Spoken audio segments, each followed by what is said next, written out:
Hi, and thanks for coming to AI Content Won't Save the Planet. I'm glad you're here. If you work in content or content adjacent industries, you can't open your email without another notification about an AI-enabled tool that'll make you smarter or faster or more desirable to employers. I'm always surprised that it doesn't also say that you'll be better looking and richer too. I mean, as long as we're laying it on thick, let's take it all the way. So you can probably tell from my tone, I don't believe in any of these claims. But the one thing I absolutely know for sure, AI content won't save the planet, and I'm going to talk about why. And I'm going to be clear up front. There are people who say to me, you can't have an opinion about AI unless you're actively using it. I think that's ridiculous. I don't use heroin either, but nobody second guesses me if I say that it's something that I think has more long-term drawbacks than short-term benefits. But first, a little backgrounder. All of your digital content, your websites, your podcasts, your emails, your video meetings, all of these things have a carbon footprint. When I talk about this, I usually get one of two responses. Oh, this can't be a big deal. If it was, I would have heard about it already. Or, well, we have a green data center, so that doesn't apply to us. Here's the thing. The true cost of your data doesn't come from when it's sitting there in the data center.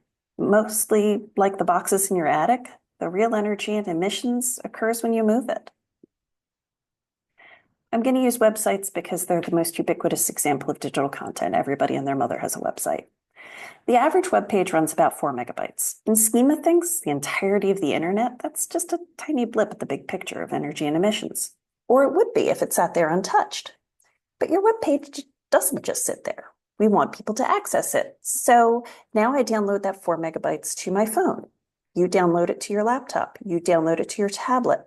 Now we've each used energy to move that data. That's 3 times the energy and 3 times the emissions.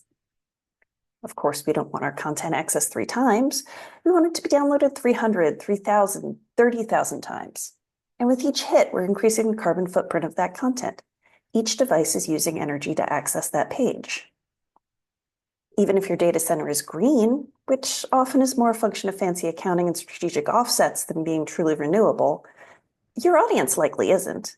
The energy that they're using to access your content is most likely at least partially powered by fossil fuels. So this means that for the foreseeable future, your content will have a carbon footprint. And this is a simplification focused on the finished content, as though your web page sprung fully formed like the goddess Athena out of the forehead of Zeus. In reality, there are carbon costs associated with the creation of that work in the first place. There are the impacts from the devices themselves, of course, but also the literal creation. We pass files back and forth between designers and content strategists, engineering and marketing, legal and management, maybe even our external agencies. They all have their own sets of devices and cloud storage and connectivity infrastructure. There are the video meetings that discuss everything in minute detail, and all of it is digital. All of this work has a carbon footprint. People love a shiny new toy, and AI is the shiniest toy around. But when I ask AI evangelists how they're using ChatGPT or their tool of choice, I get answers like, well, when I can't quite think of the word I want to use, but I can think of words like it, I use GPT and boom, I have an answer. Sir, I congratulate you. You have just discovered the most energy-intensive form of a thesaurus, a tool that has existed on paper for eons. I use it for user research is a big one. First of all, there's no substitute for user research. But second of all, even if you choose the ill-advised path of skipping the research entirely, what makes you think it knows your customer better than you do, or the rest of your employees, or your sales team? Because I guarantee that it does not. I used to create my content rather than hiring a writer. And now your content sounds AI generated, which doesn't exactly encourage faith in your product or service. And I'm guessing that if you're creating the content with ChatGPT, you're probably not doing a whole lot of validating for accuracy or creating a robust user experience. That has implications for customer satisfaction, both in terms of acquisition and retention. So it's a money issue. And this isn't just tech companies. I go to a lot of sustainability conferences, and everyone has a tech solution for the climate crisis. Tech is always the solution. We will tech our way out of this mess. But in most cases, we're just using technology to create an even bigger mess. So what's the problem? Why do I have issues with this? Well, as explained earlier, I understand the carbon footprint of digital content. And even prior to the mainstreaming of AI tools, that was a big footprint. It's estimated to be comparable to that of the aviation industry. We know how much attention is focused on the footprint of aviation, yet information and communication technologies that power the digital content infrastructure, they go largely undiscussed. In Europe, this technology is responsible for roughly a third of the energy consumption of the average household. And since the rise of AI barely 2.5 years ago, there's, like a lot more going on, right? Those numbers are starting to skyrocket. There's a lag time in the data, but the trend is concerning, to say the least. Even prior to the emergence of ChatGPT, AI was known to be an energy hog. I mean, you can see the data right there, right? Energy for machine learning models, was doubling every 3.4 months. Data centers were consuming more than 2% of the world's energy in 2020. In less than 2 years after ChatGPT hit the mainstream, the major players were striking deals to reopen closed nuclear power plants to power their data centers. We can't provide reliable power to people, but we're willing to make big leaps in order to outsource our thinking to a computer. But honestly, the carbon footprint of AI is just a fraction of my issue with it. I have problems with its accuracy. I mean, I'll just get right to the point, right? Call it hallucinations, right? We don't want to say it's wrong per se. Call it hallucinations, which is not a term that I find reassuring. People are using ChatGPT as their professional partner. I don't know about you, but I would find it concerning if my real life colleague was hallucinating. We know that AI services give wrong answers with a level of unfounded confidence that's usually reserved for teenagers. We also know that if you word your query slightly differently, you will get entirely different and often contradictory answers. And of course, we know that we should be independently validating and fact-checking any answers that we're given. Obviously, most people don't do that, but if they did, now we're layering the environmental impacts of our web searches on top of the environmental impacts of the tool itself, because every page that we visit requires more energy and it generates more emissions. We've turned over our frontline customer service to AI-powered chatbots, and for the life of me, I do not understand why. No one who has ever used an AI chatbot has ever had a positive experience with them. They're just a necessary slog through canned answers before we can get to the actual human that we need. Everyone complains about their chatbot experiences elsewhere, yet thinks that their solution, well, it's going to be different this time. Air Canada found this out the hard way when they were found liable for the fact that their AI-driven chatbot gave incorrect information to passengers. And there's a quote from Christopher Rivers, a member of the British Columbia Civil Resolution Council, reviewing the Air Canada case. It should be obvious to Air Canada that it is responsible for all the information on its website. It makes no difference whether the information comes from a static page or a chatbot. New York City was also in the news for the misadventures of its own chatbot that advised entrepreneurs to break laws. Even the people who are working on the creation of AI tools don't really trust them or see the benefits. A Bloomberg article cited internal Discord conversations from members of the Google Bard team. If they're not trusting it, why should we? But even when our tool of choice cites sources, those citations are often misrepresented or even entirely fabricated. Columbia Journalism Review recently compared 8 AI search engines to assess the accuracy of their outputs. And the results were startling. Not only were they routinely wrong across the board with ChatGPT, Perplexity, DeepSeek, Copilot, Grok, Gemini, the premium models, which you're paying for, provided more confidently incorrect answers than their free counterparts. That's a quote. Honestly, if we believe that this is the solution to all of our content challenges, is it hallucinating or are we? I've got a lot of problems with the bias of AI. While the internet is an amazing tool in so many ways, it is also a cesspool of racism, misogyny, homophobia, xenophobia, ageism, ableism, and all the other isms and phobias. And this unfiltered collection of rando opinions is what your tool was trained on. This is a garbage in, garbage out situation. A model is only as good as the data it's trained on and the individuals who review it. We have already seen the emergence of training data bias, which emerges when systems are designed with poor data sets. The end result is a tool that, according to the United Nations Human Rights Council, reinforces structural racism. But it's not always overt, right? Like a 2024 study showed that AI systems stereotype the subject based on their vernacular and linguistic preferences, effectively racially profiling. This study has significant implications for the fair and safe use of AI technology. And it's not all data-driven. Who was in the room formulating and framing the problem? Often the problems are exacerbated by homogeneous groups reviewing the data for social context, oblivious to the implications and harm. My personal favorite headline on the topic comes from CNN. AI can be racist, sexist, and creepy. What should we do about it? Obviously, it didn't have an answer. An AI system should comply with the Americans with Disabilities Act or similar legislation in other countries. Is your AI tool evaluating and testing for disability discrimination or implementing risk management practices? Is it generating content that creates accessibility barriers? Is it furthering negative stereotypes? We know that bias is rampant. But even when we're using, quote unquote, good data, it can have unintended consequences. The absorbed data loses the original context, which in itself can introduce interpretation bias. Are we paying enough attention to notice these biases when they appear in practice? Emerging research is showing that reliance on AI is correlated with a reduction in critical thinking skills. Is this something we can afford at this point in our history?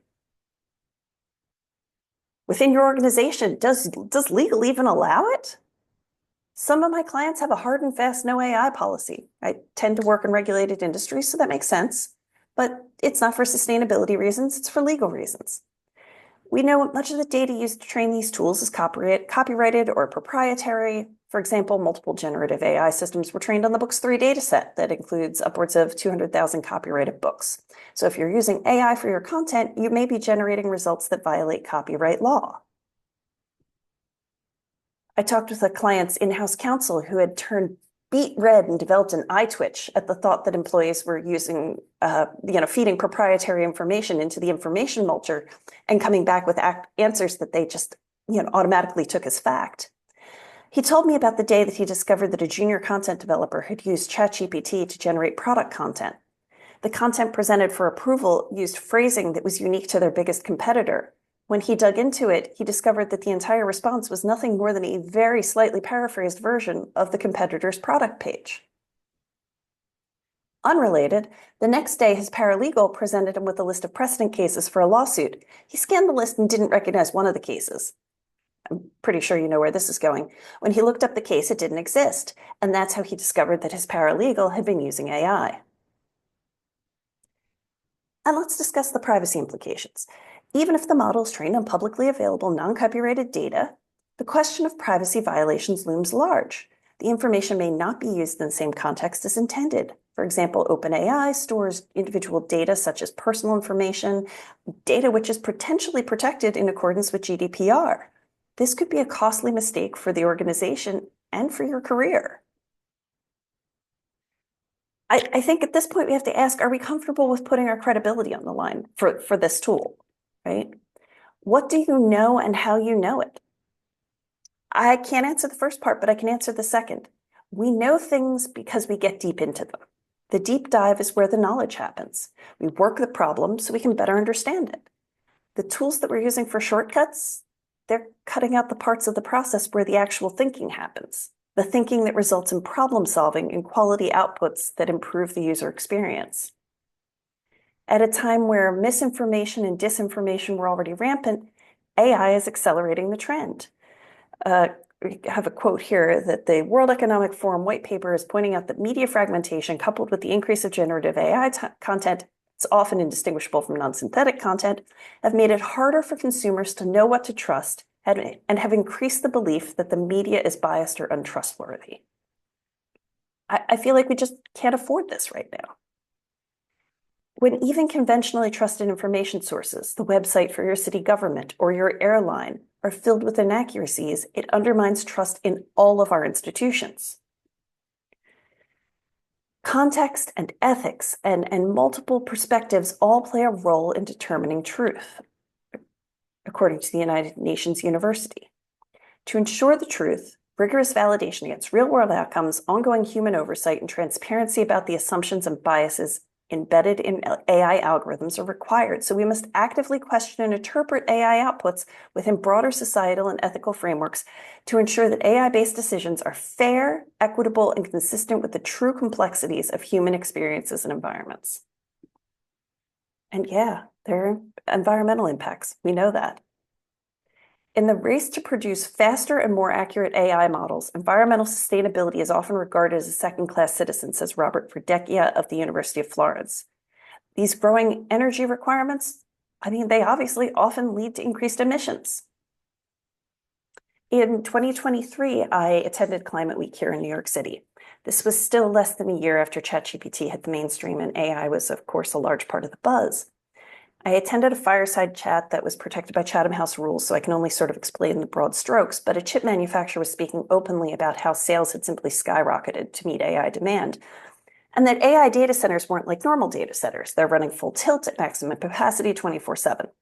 And the problem with that wasn't that there wasn't enough hardware. He was more than happy to provide the hardware, but that we didn't have enough energy. Their money-making was constrained not by their capacity for production and sales, but the fact that the energy to power it simply wasn't there. The other panelist was a VC who was funding AI investments, and he wanted to assure Chip Guy that they would make the energy available even if they had to reopen shuttered power plants to make it happen. And there were murmurings in the audience. Was he serious? We can't even provide enough energy worldwide for people, for individuals who need it. Were we actually going to let humans go without power just so that they could supply AI data centers? There were conversations after this panel that, where people were like, no, that's never going to happen. But we were wrong, because a year later, just as Climate Week 2024 kicked off, it was announced that Microsoft had reached an agreement to reopen the shuttered 3 Mile Island nuclear power plant to power their data centers. A March 2025 report from the Environmental and Energy Law Program at Harvard suggests that by 2030, data centers will be accounting for 12% of US energy demand. In Texas, a location not known for its power grid stability, Encore announced 82 gigawatts of potential data center load from AI. That's equivalent to the maximum demand of Texas energy market in 2024. What are we doing? And who's paying for it? Consumers. Residential ratepayers often pay the highest rates for energy. Tech companies on a quest for new data center sites, they seek low energy prices and make decisions based in part on those prices. So when energy providers are making lowball deals to the data centers, that means that the money for expansion and modernization of the grid infrastructure comes from somewhere. And where's that come from? It comes from us, the consumers. So for me, this is all a question of ethics, right? On a lot of levels. If we know the impacts of AI on the individuals, on the environment, on the economy, on trust, then to me, there's no question.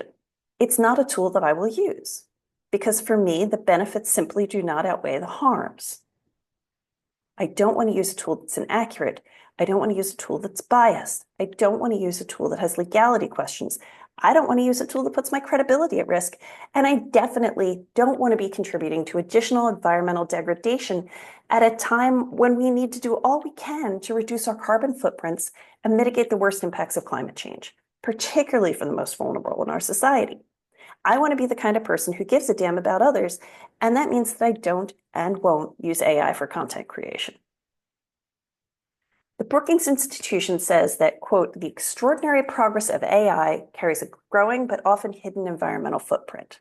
Proliferation of tech applications such as generative AI and the expansion of ubiquitous cloud services remain tethered to a digital infrastructure and supply chains. This elevates the challenge of stimulating growth without comparable increases in emissions. So where does that leave us? Well, for me, it's about weighing the value versus the harm. I remain concerned because organizations are rushing to implement AI everything. So we are doing irreparable damage to the planet, to our people, to trust. My hope is that we can somehow reverse this trend before it's too late. But people and organizations are starting to step up. The UK government recently issued a beta version of its environmentally sustainable services goals, which includes measuring, mitigating, and minimizing the use of high energy content, and specifically calls out video and AI. We need to be responsible in our solution development, our content strategy, and our content design to ensure that we're developing resources that help more than they harm. And AI is not the way to make that happen. AI content is not going to save your career, your business, or your planet. If you have any questions, please feel free to reach out to me at clarifyingcomplexideas.com. Thank you so much for coming. I really appreciate it.